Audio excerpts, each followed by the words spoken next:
हाँ जी नमस्कार, मैं रेडीमेड वाला एक बार फिर से स्वागत करता हूँ आज की इस धमाकेदार वीडियो में। लास्ट वीडियो में मैंने बताया था टच पॉइंट के बारे में, काफ़ी लोगों को बात समझ में आई, काफ़ी लोगों ने प्यार दिखाया। आज बात करेंगे 5 ऐसे माइंड ब्लॉक्स जिसके कारण में आपका बिजनेस का ग्रोथ रुक जाता है। कहीं ना कहीं, मानो या ना मानो, ये माइंड ब्लॉक आपके व्यापार में ग्रोथ का जो जितना ग्रोथ आना चाहिए ना, उसमें आने नहीं देता है। डिस्कस करेंगे पूरा 5 पॉइंट। हो सकता है आप भी इसके बायस्ड हो, आपको भी लगता होगा डायरेक्टली इनडायरेक्टली।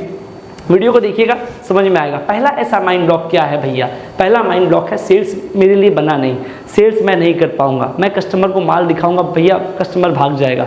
एक बात ध्यान रखना, सेल्स बहुत आसान है। हाँ, सेल्स में साम्राज्य है। बड़ी बड़ी कंपनी बड़ा इंसेंटिव किस पे देती है कैमरे वाले भैया? सेल्स पे। हाँ, बड़ा टारगेट किस पे होता है?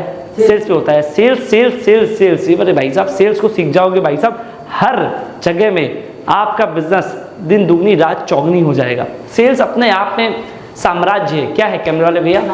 साम्राज्य है। इंडिया में देखो अरबों खरबों का धंधा हो रहा है। ऑफलाइन सेल है, ऑनलाइन सेल है, B2B है, B2C है, हाँ, एफिलिएट वाला सेल्स है। काफ़ी सारे सेल्स के मॉडल होते हैं। सेल्स के बिना कुछ भी नहीं है। तो ये तो पहले माइंड ब्लॉक हटाना पड़ेगा कि सेल्स के लिए आप बने नहीं हो। काफ़ी लोग बोलते हैं भैया मेरे से सेल्स नहीं हो पाता। ऐसा नहीं है। अगर आपका प्रोडक्ट अच्छा है, वैल्यू फॉर मनी है, तो डेफिनेटली माल बिकेगा ही बिकेगा। दिक्कत क्या आता है कि बैड सेल गलत है। अगर कोई प्रोडक्ट खराब है, आपको पता है कि यार ये प्रोडक्ट मेरा गलत है, हाँ, ज़बरदस्ती अगर आप उसको बेचना चाहोगे वो गलत है, वो काफ़ी टफ है। अगर आपका प्रोडक्ट अच्छा है, वैल्यू फॉर मनी है, सही रेट में है, तो बिल्कुल सेल्स आसान है। इस माइंड ब्लॉक से बाहर निकलिए। सेल्स कैमरा लगे, सेल्स काफ़ी आसान है। दूसरा नंबर पॉइंट है ओवर कॉन्फिडेंस बायस। काफ़ी टाइप के बायस होते हैं। एग्जाम्पल देकर समझाता हूँ। हमारा माल अच्छा है, अपने आप बिक जाएगा, ये एक टाइप का बायस है। मैं काफ़ी लोगों को जानता हूँ जिनका हमेशा से साइकोलॉजी यही रहता है कि भैया जैसा है चल रहा है चलने दो, माल हमारा बहुत अच्छा है, अपने आप बिक जाएगा, अपने आप बिक जाएगा। भाई साहब अपने आप नहीं बिकेगा। ये 2024 है, यहाँ पे मोदी जी को भी मार्केटिंग करना पड़ता है। समझ में आ रहा है? बिना मार्केटिंग के ग्रोथ नहीं मिलेगा। अगर आपका प्रोडक्ट बहुत अच्छा है, लोगों को पता तो होना पड़ेगा ना कि भैया आपका प्रोडक्ट बहुत अच्छा है। मैं अपनी बात बताता हूँ, हमारा कुर्ती का फैक्ट्री है, हम लोग कुर्ती बनाते हैं, लेकिन उसके बावजूद हम इंडिया मार्ट में हैं, हम ऑफलाइन सेल्स कर रहे हैं, हम ऑनलाइन कर रहे हैं, भर के मार्केटिंग कर रहे हैं। प्रोडक्ट अच्छा है ये सोच करके मैं अपनी फैक्ट्री में बैठ जाऊंगा कि सब काम अपने आप होगा, अपने आप बिकेगा, तो बात नहीं बनेगी। समझ में आ रहा है? तो इसीलिए मार्केटिंग बहुत जरूरी है। ये बायस को ख़त्म करना पड़ेगा कि हमारा माल अच्छा है, सब अपने आप बिक जाएगा। तीसरा मेरा पॉइंट है, मेरे लॉयल कस्टमर मेरे को छोड़ करके कभी भी नहीं जाएंगे। जैसा चल रहा है चलने दो। देखो ये एक मिथ है कि अगर आपको ये लगता है कि आपका कस्टमर आपका है, तो भाई साहब वो आज आपका है, कल किसी और का था, परसों किसी और का हो जाएगा। समय समय पे अपने प्रोडक्ट को इम्प्रोवाइज़ करना पड़ेगा, अपनी सर्विस को अच्छा करना पड़ेगा। क्या आप नया टेक्नोलॉजी लगा सकते हो? देखो एग्जांपल है, परफेक्ट एग्जांपल इसका देता हूँ, नोकिया को भी यही लगता था भाई साहब। और नोकिया का ऐड देखे हो भैया? हाँ, उस समय बड़ा एक समय पे दबदबा था मार्केट में उनका यही था भैया मेरे कस्टमर मेरा है, मेरे को छोड़ करके नहीं जाएगा। धीरे धीरे सैमसंग आया, एंड्रॉयड आया, इम्प्रोवाइज़ नहीं हुआ। आज नोकिया के नाम रह गया, केवल था। क्या है? था, नोकिया था।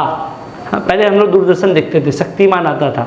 समय समय पे अपने आप को इन्वॉल्व नहीं किया उन्होंने। आज बढ़िया बड़ा शो आ गया है, डिश आ गया है, सोनी आ गया है, जी आ गया है, बोर्ड लगा हुआ है। तो अपने आप का जो प्रोडक्ट है उसको समय समय पे इवॉल्व करना पड़ेगा, उसको डेवलप करना पड़ेगा। क्या इनोवेशन कर सकते हो, क्या कुछ नया कर सकते हो, इसके ऊपर मैं इनोवेशन के ऊपर मैं नया वीडियो बनाऊंगा। उसके अंदर पूरा डिटेल में समझाऊंगा किस तरीके से कौन सा प्रोडक्ट बार समय समय पे नए तरीके से आता है मार्केट पे। ठीक है, तो ये तीसरा नंबर बायस था कि क्या है, मेरा कस्टमर तो मेरा है, जो मेरे को छोड़ करके नहीं जाएगा। ये तीसरा बायस था। अब बात करते हैं चौथे नंबर पॉइंट पे। चौथा नंबर जो मेरा पॉइंट है ना, उसका मैं अभी 2 दिन पहले एक जन से मिला था।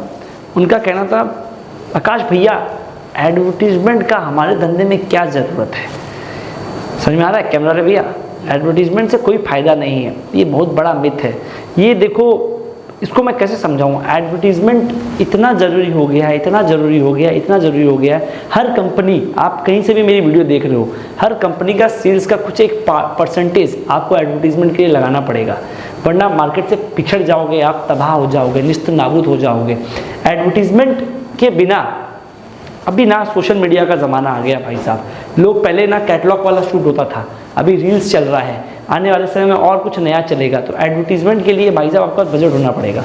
काफ़ी लोग कपड़े वाले हैं, कब जिसको मैं जानता हूँ वो भैया अच्छा बना रहे हैं, सब कुछ अच्छा है, लेकिन एडवर्टीजमेंट नहीं कर रहे हैं। यहाँ पे एक दो बाबा सूट वाली कंपनी है जो एडवर्टीजमेंट कर करके अपना IPO लेकर के आ गए हैं, समझ में आ रहा है। तो एडवर्टीजमेंट बहुत ज़रूरी है।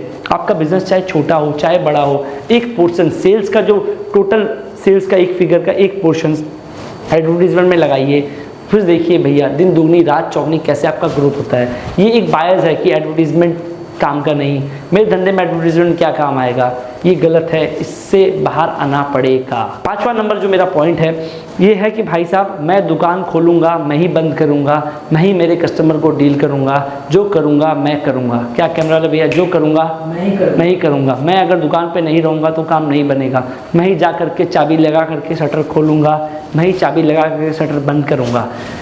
मेरा ऐसा मानना है, अगर आपके नीचे में टीम नहीं है, हाँ आपके पास अच्छे लोग नहीं हैं, तो आपका व्यापार खतरा में है। क्यों बताता हूँ, साल में होते हैं 300 कितने दिन भैया, 365 दिन। आधे दिन छुट्टी हो जाती है, आधे दिन बीमार पड़ जाते हो, आधा दिन कभी कुछ कभी कुछ कभी कुछ, और दिन भर में अगर आप सोचोगे मैं एक ही दुकान है, एक दुकान से भाई साहब 10 दुकान कब करोगे, जब आप सब काम खुद करोगे।